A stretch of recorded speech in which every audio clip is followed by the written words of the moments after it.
Hey guys, what is going on? I've been away for the past few weeks, so I'm a little bit late to this one.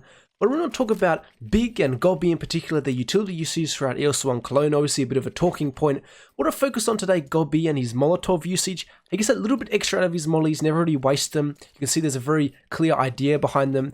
And this first example is actually a great one of where he just gets that tiny little bit extra out of his mollies compared to the rest of the competition, which can be the difference between him winning and losing a round potentially. This is the lineup right now. It's just going to be a boost Molotov, which we know is very common in scenarios we want to take some heavy mid presence of the CT sites. So that Molotov's going to come in, Molotov of that position, and often very useful if a player wants to get aggressive, such as tabseN does. That's kind of hold you want to have in this A or mid area, sorry. Now notice right now Fur's about to take a little bit of damage. That's because of how this Molotov spread. And you can see just that very specific lineup that Gobby uses gets this little bit of damage out of Fur if the player wants to run into A main and run out while this Molotov's off. They're going to lose a little bit of health.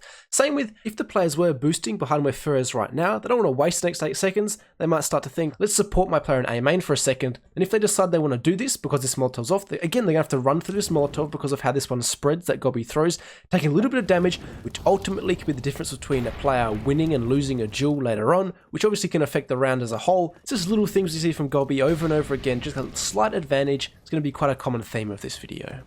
Another Molotov we're going to see Gobby use is one towards the A side of Dust 2, towards this very strong ramp position where flamie is playing right about now. Right here you can see very good cover in this particular scenario. You can cover yourself from a lot of flashbangs using this box. Also very good at controlling the fights from this position. I've covered NiKo playing it before. I'll probably put a little card in the top right. You can check out that, how he's very strong at playing that position. But basically what Gobby's going to do is going to use this progression smoke we see very commonly used by the T side and use that to line up a Molotov to force flamie off the angle. And the lineup is pretty simple. You can see it right there. Just use the wall and a little bit of ledge below and you can work it out even with the smoke up. Basically this is going to fly through the air. We're going to see what it does to flamie in this very strong position to be holding, especially against these pistols in this particular round. So the Molotov comes in along with the flash. That's quite useful to start off with.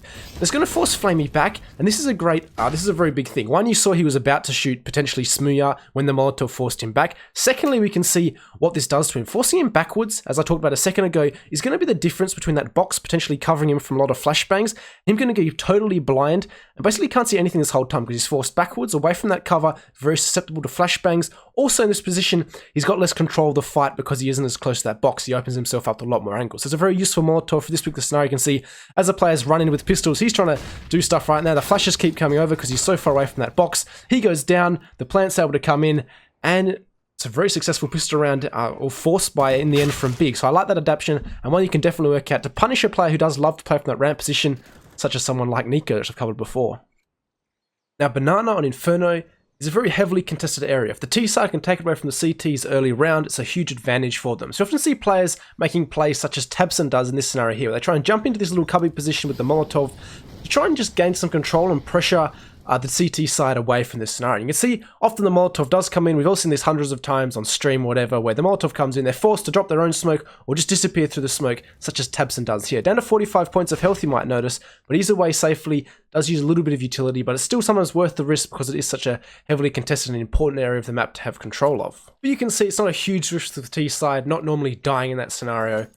But I think Gobby wants to change that, and he's going to actually substitute out the smoke we see initially at the start of most rounds down to Deep Banana with a Molotov. So if a player does try and get quite aggressive into that Banana area, you're going to see what could potentially happen to them. I saw Gobby do it in this one particular round, but I really like the idea, and I think he might implement it more in the future. So the lineup, you can work it out, go rewind again. But you see where this Molotov lands, and what it does is it forces Fallen back in this scenario. So this is by no means pushing off the AWPer, such as Fallen in this scenario. He can still AWP from this T-stairs area up towards Kai. You see Smooya is going to have to be quite cautious about how he AWPs this particular angle. But where this Molotov lacks the ability to block off the AWPer, it'll severely punish anyone going for this play we saw before. So you can see as the second Molotov comes in, I want you to think about if someone tried to do what tabseN did do. They're going to end up in this cubby position, and they think, I'm just going to run back through the smoke. Not an option anymore. You're going to run through 2 Molotovs, even a third one landing here to make this double damage. So you're potentially or almost certainly dead. So your only option right now is to push up Banana, where, as we're going to see, these players are jump spotting. So if you get nice and close, they're going to flash in and challenge in this particular scenario. So you can see the players jump spotting right now. They're going to see anyone running up Banana, as they'd be forced to do if they're going for this control. They can then isolate you and kill you after this smoke comes in, get rid of that AWPer in Fallen. Now you're very, very isolated. There's no time for you to run back through the smoke now. They can take control and kill you in this scenario. Doesn't need to be done in this particular round because they jump spotted, saw no one. But if they jump spot and see you, you're basically screwed. It's the end of your life. You're now 100% dead. Rather than only losing 50 points of health, such as tabs falling through the smoke, there's a much higher risk involved now. Something teams want to have to think about moving forward when they verse Big or other teams if they implement this kind of style or this adaptation or just this changing of pace, basically, in taking this banana area. Now, sticking with Inferno, this isn't a particularly new idea, but just using a Molotov when you're hitting the B site to isolate any rotations or players trying to move in to help out their teammates. It's in this scenario they take out the player very aggressive, so they think probably someone rotating in from A right now. They get the cues that Zeus is in CT spawn, so straight away Gobi wants to Molotov off this back construction area because you can see with that Molotov up, Zeus can't get into the site. So I think right now they're probably isolating the site from the CT side. You can see Tabson's going to follow it up with another Molotov. You can see it actually works quite well. After Zeus gets this kill, there is no choice for him to rotate in or to help out Edward. And you can use this even in a normal round where players might be stuck. Often you play one in CT, one on site, such as Edward is doing right now. Also, Valve, I can't draw my map now that Panorama's updated, so please add that back because we need the casters to draw whatever they want to draw, and I need a draw, so Valve, please fix. But however, Zeus can't rotate in, as you can see, because that Molotov is now faded, but he couldn't rotate into Edward, so Big think they have the site in this particular scenario. Edward is being very sneaky, though pops out. It doesn't work out in Big's favour, but you can see just how it works, isolating that site or stopping that player coming through. Zeus just runs through anyway because he has enormous testicles. But you can see exactly how this works, stops players rotating in. It can be quite useful just showing that Molotov in certain situations. Moving along to Overpass, we saw a couple of new things with the Molotovs from Gobi in particular. I'm going to show you the standard example just in case you don't know. Most of us probably do know this already, but the fact that you can Molotov off this entrance from the T side, basically trying to separate them so you can get quite aggressive. Such as this scenario, you can see Edward makes it through, but they're often forced to use a smoke so that no one really knows what's going on. You can see Gobi can be more confident getting aggressive because they're forced to smoke it or Molotov it off.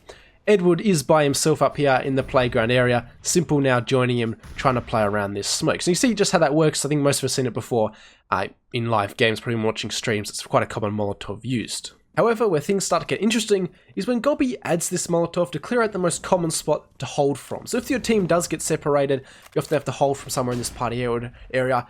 Edward chose the interesting position of this wall.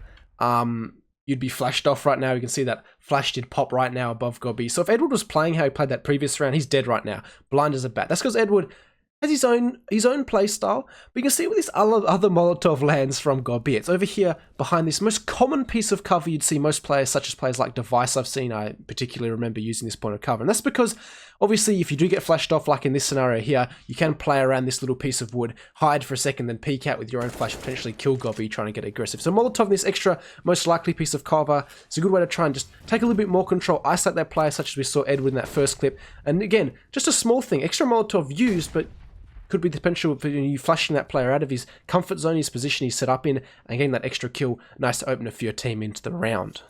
Another round on Overpass I want to just quickly touch on, which I thought was a little bit interesting, was, first of all, Gobi has a Molotov right now. Panorama, no Molotov showing, does for Tabson. Not sure what that's about. But notice Gobi, again, there's going to be this double Molotov combo again, a similar one that we showed before, towards this T-stairs area. Him and Tabson both throwing Molotovs over. Before Gobi runs back through spawn, buys another Molotov, so that's something you can probably play around with yourselves. And then trying to use this extra Molotov to take some short water control. So you're going to see Molotov bounced into that corner we often see players holding from. Next is going to go as well to try and take control. This next does get taken out a little bit early, but you can see the idea behind this. The Molotov over here and then the nade as well. So Flamey should have died right now, except Gobi missed his Molotov. They double nade the door as this flash comes over for next to take control. So I quickly explain this. One, Molotov obviously flushes out this corner where Electronic's about to play in a second. The flash comes over, indicating some short water controls trying to be taken from the CT side. Often when this happens, the player's door obviously aren't going to be blind. They open the door, take that fight, think it's favourable as the CT is trying to clear this out. So the double nade comes in towards door, so if they do open it and try and take it out, they're going to die as Flamey should have in this scenario. So that's an interesting little take there. Also interesting that Gobi bought 2 Molotovs in the one round, I believe. And yeah, Electronic's going to prove my point by moving right to the spot where Gobi Molotov. So an interesting round right there, and one I'll let you guys do a little bit of thinking of your own, maybe take something away from that one. And lastly, guys, I'm going to have to finish with Dust 2. I just like the idea again behind what Gobi's doing. He's not throwing any revolutionary, incredible Molotovs, but he's trying to separate players from FaZe in this scenario. To try and just get a kill, we saw in that earlier clip where he actually Molotov, the big players were actually separated. Often players gather behind these smokes on short. You can flash through and try and kill your players. No one there in this particular scenario, but I like the fact that he's just separating what FaZe could have potentially been doing. Again, another Molotov coming through. I just like this Molotov usage. Both those Molotovs are great for getting up behind, trying to get some aggressive, particularly the first one I like, trying to separate the players. But very simple last one, guys. I appreciate all your support. I am back in town, so expect a little bit more regular content. Gonna try for every 2 or 3 days, around about that. And as always, make sure to subscribe, and if you could follow me on Twitter, that'd be great as well. Link in the description below. I'll catch you all in the next one.